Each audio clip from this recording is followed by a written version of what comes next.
tonight's video, I wanted to break down an article that I found, a scientific article that I found that took MRI scans of individuals who self-reported having ASMR-induced feelings towards ASMR-induced stimuli. And the reason I wanted to break this down is, number one, to have more of an ASMR-y feel for a video, and also because I wanted to break down the the brain structures that are affiliated with or in direct relationship with ASMR, and to also detail what specific triggers are actually incredibly effective for triggering biological responses in a viewer. So, this study was conducted in Dartmouth College in New Hampshire, and the participants, there was 25. They basically put out in a discussion forum an invitation to go and take a study in their college, and when they received applicants, they informed them that they looked for participants in the northeastern region of the United States. And when they found these participants, they managed to collect 25 participants to participate in the study. And when they participated in the study, they were informed that they would have to pay for their own airfare and for the hotel and whatnot, that they would have to provide the means to arrive at the college. However, this was actually a misleading statement, because ultimately the college itself was going to fund these participants' airfare and hotel stay. But the reason why they told them that they wouldn't do it initially was to avoid people who would falsely report having ASMR feelings to declare that they had ASMR and get a free trip to New Hampshire. And so they tried to make sure that there wasn't any sort of, misleading variable within their study. And so that ended up taking place. I think only 25 original applicants applied, and then 18 were flown out, and then I believe only 11 completed the test, and one of their tests had to be thrown out of the 11 that completed the entire exam, because that person had excessive head motion, which impaired the results, and so their results would ultimately offer or be a potential confounder within the study, as being one that's just, or not a confounder, but a sort of inaccurate study or an accurate result. And so obviously, to start from the very top, everyone, and if not everyone, but most people know, especially within those that are already familiar with the genre, that ASMR is called Autonomous Sensory Meridian Response. It's an online neologism, or neologism, however it's pronounced, and a neologism is basically a newly coined word or a newly coined phrase, which labels auditory and visual stimuli that cause minor euphoria within the spectators. And this minor euphoria has been likened to that of musical frisson. What musical frisson is, if I'm pronouncing that correctly, because I'm not a music major, but what a music frisson is basically a musical structure that is going to elicit a sense of anticipatory reaction in a person, and then it's quickly followed when an emotional peak in a song happens, or when an emotional peak in any sort of musical structure happens. That sense of peaking kind of releases the sense of anticipation and just sort of flushes you out. Likewise, the sense of relief is found within the ASMR sensation, where it's a sense of releasing some stress and anxiety, and it potentially could offer people with CPTSD, PTSD, anxiety, or any sort of stress disorder, relief for their sense of heightened feelings, heightened tensions, and by introducing more gentle sounds, more artificial personal attention, and by more simulated touch, which gives people a sense of affirmation, gives people a sense of feeling accepted, confirmed, and also, but most importantly, it biologically triggers parts of the brain that are related with relaxation, related to euphoria, and related to more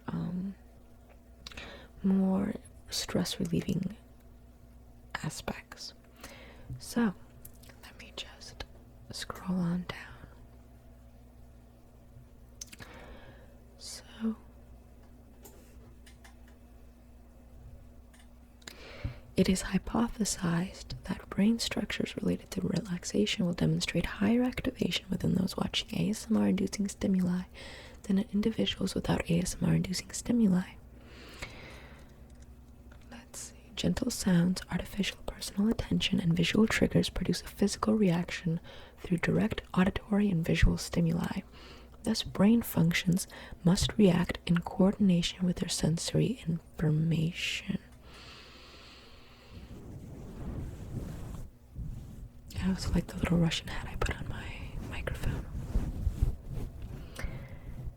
So, participants were individuals who self-reported experiencing ASMR from ASMR-inducing stimuli. There were 3 women and 7 men. Their age range was between 18, and 33 years old, with their age mean defaulting at 23.6 years old. So that means they took every single age in that group and divided it by the number of people in that group, and that was the age that was the most popular. Their socioeconomic status, ability, and mental health demographics were not recorded or disclosed.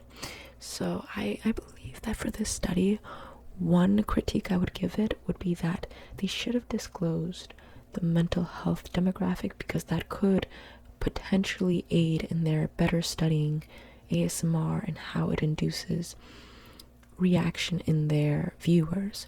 I believe that if someone is far more neurologically sensitive, or potentially just someone that is a little more, who has a stress or anxiety disorder, they will react better to ASMR than someone who is more neurotypical.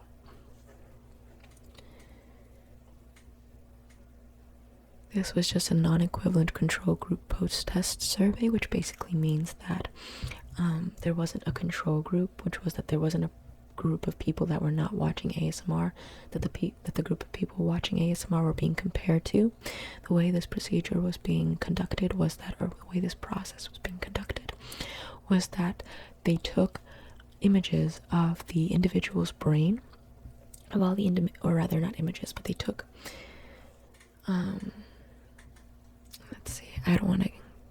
they took functional imaging, they took anatomical imaging, and they did 3 functional runs. So basically, they did a couple of splicing of the brain. Not splicing, I'm poorly phrasing myself. But basically, they took images through MRI scans that were hooked up onto their head. It wasn't, it's not like a CAT scan. It's not anything that's a major machine. It's more so those little patches that they use to monitor brain function. And they sort of sliced off, they highlighted, is a better word, they highlighted different parts of the brain and analyzed those parts individually, but they also took a whole brain coverage by making sure that they took images of the entire brain to make sure that they can more completely analyze the complete activation of the brain. And what they found,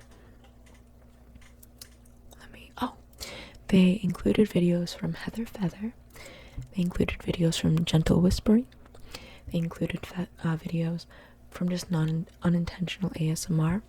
I will leave a link to the study in the description. If I can recall correctly, they had 5 full-length, hour-long videos. And those individuals that participated had to choose their favorite segments from those videos, 7-minute segments. And they narrowed it down to 5-minute segments after a 3rd round. And each time they narrowed it down, or each time they proceeded with a study, they would measure their brain function into 3 different categories. These participants also had boxes before them with 3 displaying buttons. One of the buttons was a baseline button, which basically means that you feel nothing. You're neither relaxed nor you're not feeling tingles. The second button was that you're feeling relaxed, but you don't feel minor euphoria or tingles. And the third button was that you felt minor euphoria or tingles. And obviously, as you would assume, the baseline button was actually unpredictably the second most common button to be pressed. I believe it ranked at 47%. Let's see. No, 40.5% of the time, participants reported experiencing baseline sensations, and relaxation without tingles comprised 51.4% of the time, and minor euphoria for 5.9% of the time. So tingles obviously were a great minority, or a vast minority, or a small minority of the time spent in the study, that people really didn't feel it all that frequently, but when they felt it, that's when intense brain activation was elicited. During relaxed periods, there wasn't that much brain activity. There was significant brain activity going on, but it wasn't highly significant. When it came to the minor euphoria or tingles, there was highly significant brain function going on. Now let me go down to the regions of interest that were in this study. So, the scans from various moments showed increase in brain activation in auditory and visual cortices, obviously. Relaxing moments compared to baseline moments displayed obviously small and significant cluster of activation in the MPFC, but not in the ACC. I'm just going to completely skip over this jargon. This was completely jargon induced, but basically there's select clusters in the brain associated with the auditory and visual clusters or cortices, but clusters within those areas that respond highly to ASMR. So there is a biological underpinning of ASMR that validates the feelings that one gets, where it isn't just a possible need for perhaps personal attention, although there were also studies conducted that found that people actually also responded well to the simulated personal attention, that the responses they would feel over being flattered were also elicited. But it's also because it is a natural biological underpinning that one feels when one has their auditory or visual cortices stimulated. In fact, touch or simulated touch was also recorded. It wasn't included in the analysis, but it was recorded and noted, and people also had significant brain activation when these processes, or when these actions were being performed by the person behind the screen. So let's see.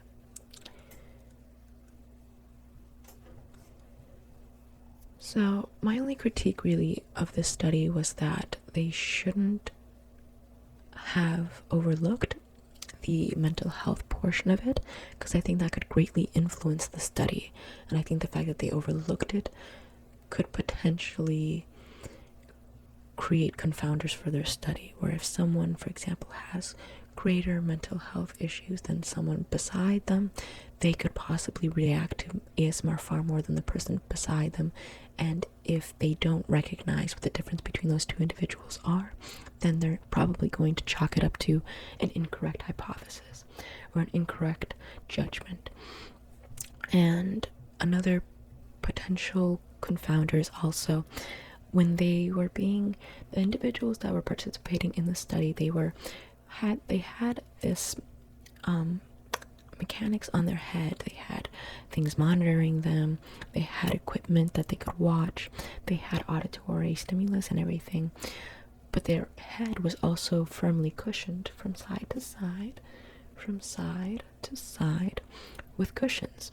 And I think that if someone's head is cushioned, that could also lead to having more relaxed or a higher rate of relaxation period. So that could potentially also add to why people rated having far more relaxing experiences while watching ASMR than baseline experiences. So that could potentially be a confounder. It could also just be that you're just genuinely relaxed, because ASMR is typically relaxing. But it is something to also be careful with in this study. But ultimately, I think that it's a pretty thorough study. It's the first of its kind as of, I believe it was published in 2017, if I'm not mistaken. It's pretty recent, so I don't know if there has been any more strides in researching the biological underpinnings of ASMR, but I will be linking that below. It has figures and tables that one can look at. It has all of the reported the cerebral structures that are in discussion. I decided to